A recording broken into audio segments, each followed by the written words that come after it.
Welcome to Man Does Tech, where I solve the problems you didn't even know you had. In this video, I will explain how to get your crypto wallet address. First, understand that your crypto wallet address is a unique string of characters, essential for receiving any cryptocurrency. Think of it as your digital mailbox for funds. It's crucial to locate this address accurately within your chosen wallet application.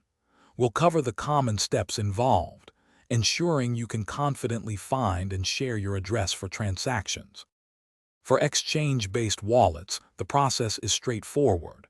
After logging into your account, look for a deposit or receive option. You'll then need to select the specific cryptocurrency you intend to receive, like Bitcoin or Ethereum. The exchange will then display your unique wallet address for that particular coin.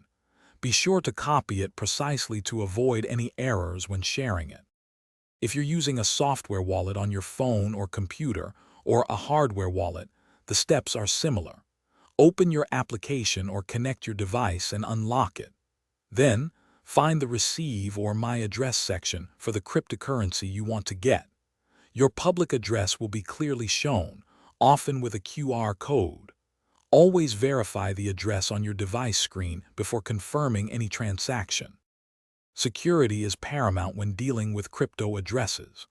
Always remember that your public address is for receiving, but your private key or seed phrase must remain secret. Double-check the network compatibility for your address, as sending coins to the wrong network can result in permanent loss. Also, remember to check the description below for a link to some fantastic darn tough socks with a lifetime warranty and other great deals. Stay safe and happy transacting. Thanks for watching. If you found this helpful, don't forget to like and subscribe.